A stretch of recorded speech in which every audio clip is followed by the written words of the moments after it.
Hello everyone, नमस्कार आणि तुमच्या सर्वांचं घरची कारभारीमध्ये मी शकुंतला चव्हाण मोहिते मनापासून स्वागत करते। आजच्या सुंदर आणि नवीन अशा ब्लॉगला सुरुवात करते। आजचा दिवस तुमचा छान आनंदाचा, सुखाचा आणि उत्साहाने भरलेला असा जाऊ देत। आजच्या दिवशी तुमच्या मनातल्या सर्व इच्छा पूर्ण होऊ देत अशी प्रार्थना करते। तर सकाळी माझी जी सुरुवात आहे ती झालेली आहे। तर मी पाणी गरम करायला ठेवते ज्यावेळेस अंघोळीसाठी, त्यावेळेसच मी पुढे जे माझं हेल्दी म्हणजे वेट लॉस किंवा फॅट लॉससाठी मी जे काही उपाय करते ते तुमच्यासोबत शेअर करते। तर सकाळपासूनच त्याची सुरुवात होते। तर इकडे तुम्ही बघताय की पाणी मी गरम करायला ठेवते। तर सकाळी हे कोमट पाणी मी रोज पित असते। तर जेव्हा मी सकाळी उठल्यानंतर पाणी दोन्ही साईडला म्हणजे अंघोळीचं पाणी आणि दुसऱ्या साईडला जे आपल्याला गरम म्हणजे वॉर्म वॉटर घ्यायचं असतात ते पिण्यासाठी ते ठेवलेलं असतं। त्याच वेळेस मी जरासं फ्रेश फील होण्यासाठी रोज कापूर जाळते, 1 कापराची वडी। तर कापूर जाळायला ठेवल्यानंतर लगेच मी ब्रश वगैरे करून घेते। म्हणजे की सकाळी सकाळी ब्रश करून लगेच आधी तोंड वगैरे धुवून घेते म्हणजे फ्रेश वाटतं। आणि पहिल्यांदा ब्रश करून तोंड वगैरे धुतल्यानंतर जे मी ते गरम केलेलं पाणी असतं, कोमट पाणी, ते पिऊन घेते। म्हणजे सकाळी सकाळी 1 ग्लासभर तरी किंवा 2 ग्लास तरी आपण जेमतेम गरम पाणी पिणं गरजेचं असतं, जेणेकरून म्हणजे जे आपलं फॅट किंवा काय असतं त्यांना एक्स्ट्राचं ते वितळण्यासाठी मदत होते असं आपण म्हणतो। पण त्यावेळेस ना त्याच्यानंतर लगेच काहीही खायचं नसतं। तर मीही वर्कआउटपूर्वी काही खात नाही, पण वर्कआउट सुरू करण्याआधी अशा प्रकारे थोडं हळूहळू आधी बॉडीला वॉर्मअप करून घ्यायचं, लगेच एक्सरसाइज सुरू नाही करायची। आणि ही जी एक्सरसाइज आहे ती खूप छान आहे, ह्याने ना आपलं बेली फॅट रिलीज होण्यास मदत होते। तर आता जेव्हा मी सुरू केलेलं एक्सरसाइज करायला त्यावेळेस मला शूट करायला नाही जमलं, तर हे थोडं लेटने मी शूट करायला सुरुवात केली, त्यामुळे थोडंसंच तुम्हाला पाहायला भेटलं। तर मी आधी ही म्हणजे एका पायाचे 10 वेळा आणि एका पायाचे 10 वेळा अशा प्रकारे ती मी वर्कआउट करते। त्याच्यानंतर हे करताना पाय जे आहेत आपले गुडघ्यामध्ये बेंड न करता खाली वाकून अशा प्रकारे एक्सरसाइज करायचे, ते पण 10 टाईम करायचे प्रत्येकी। त्यानंतर ही जी आहे ही 1 साईड 10 टाईम, त्यानंतर दुसऱ्या साईडला 10 टाईम अशा प्रकारची ही आहे। तर ही जी वर्कआउट आहे हा जो तो करताना आपला जो गुडघा आहे तो पूर्ण अगदी पुढे आपल्या समोर आला पाहिजे इतक्यापर्यंत उचलायचा आणि स्पीडने ती करायची असते। तर एका पायावरून 10 वेळा, दुसऱ्या पायाने 10 वेळा। ती झाल्यानंतर ही एक एक्सरसाइज करते। हे पण करताना आपले जे हात आहेत ते आपल्या अंगठ्याला टच झाले पाहिजे पायाच्या बोटांना। तर ते सुद्धा टच करताना ना आपलं जे गुडघ्यामध्ये पाय आहे तो बेंड न करता शक्य होईल तितक्या ते करायचा प्रयत्न करायचा आहे। शक्यतो पाय बेंड नाही झाला पाहिजे, म्हणजे आपल्याला व्यवस्थित म्हणजे स्ट्रेचिंग होते।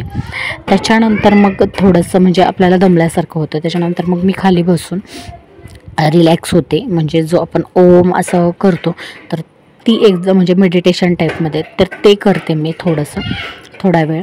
म्हणजे जसं की आपण एखादं नामस्मरण किंवा जप कसं करतो 11 वेळा किंवा 21 वेळा, तर त्या टाईपने जसा मला वेळ असेल तेवढ्या वेळा मी करून घेते। अगदी त्याने शांत वाटतं आपल्याला, म्हणजे जसं मेडिटेशनने वाटतं त्याच टाईपमध्ये, आणि खूप असं रिलॅक्स फील होतं आणि बॉडी पण तोपर्यंत थोडीशी रिलॅक्स होते। त्यानंतर पुन्हा मला खाली जे असे आहेत 1-2 आसनं बघितलेली आहेत ती मी करते, जेणेकरून बेली फॅटसाठी पण त्याचा फायदा होतो।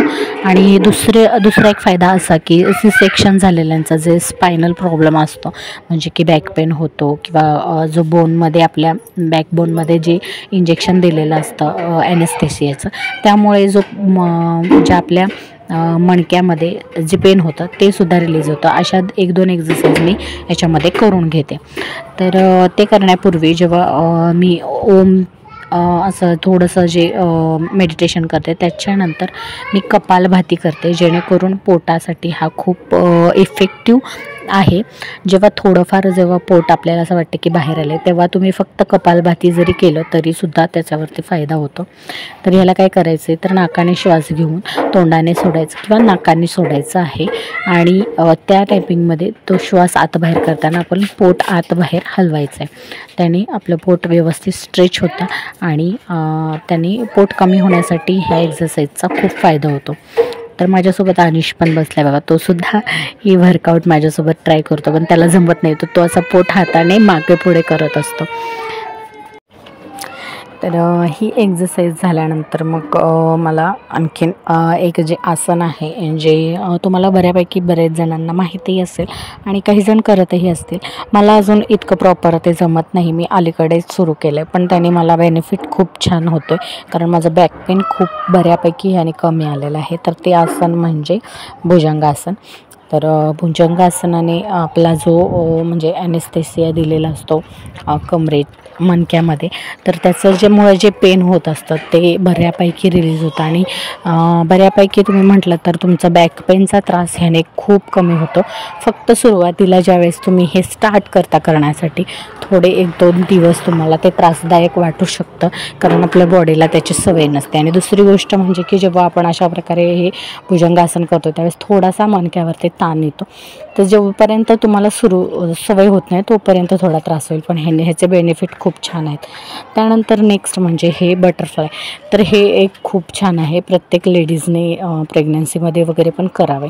तर मी हे करते. त्यानंतर संध्याकाळचं जेवण हे हलकं करायचं, हेवी जेवण करायचं नाही. तर हे एक मी फॉलो करत असते ह्याच्यामध्ये, की संध्याकाळचं जेवण माझं हलकं असतं. तर हाय गाईज, तर अशा प्रकारे माझं जे काय आहे वर्कआउट ते असतं.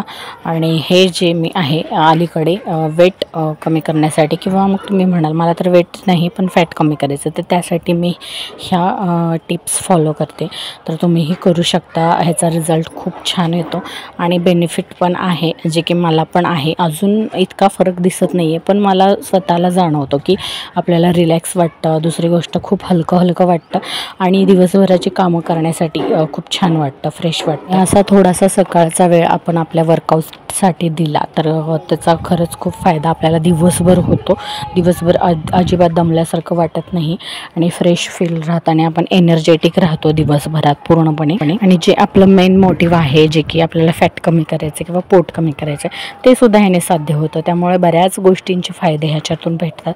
त्यामुळे नक्की तुम्हीसुद्धा ट्राय करू शकता. आणि दुसरी गोष्ट म्हणजे की वर्कआउट केल्यानंतर थोडा वेळ रिलॅक्स द्यायचा, लगेच काही काम करायचं नाही किंवा मग आंघोळ वगैरे लगेच नाही. 5-10 मिनटं स्वतःसाठी द्यायची, त्याच्यानंतरच पुढची कामं करायची. तर चला मग असा होता आजचा हा व्हिडिओ. शेवटी मला काही क्लिप नव्हती त्यामुळे मी ही ॲड केली. तर कसा वाटला आजचा एकंदर व्हिडिओ ते मला कमेंटमध्ये नक्की सांगा. व्हिडिओ थोडा जरी आवडला असेल तरी लाईक करा आणि चॅनलला सबस्क्राईब करा आणि जास्तीत जास्त शेअर करा. भेटू लवकरच नेक्स्ट व्हिडिओमध्ये. तोपर्यंत सर्वांना बाय बाय. श्री स्वामी समर्थ. आणि स्वस्त राहा, मस्त राहा, हेल्दी राहा, याबरोबरच आपल्या चॅनलशी कनेक्टेड राहा. Bye bye. भेटू लवकरच.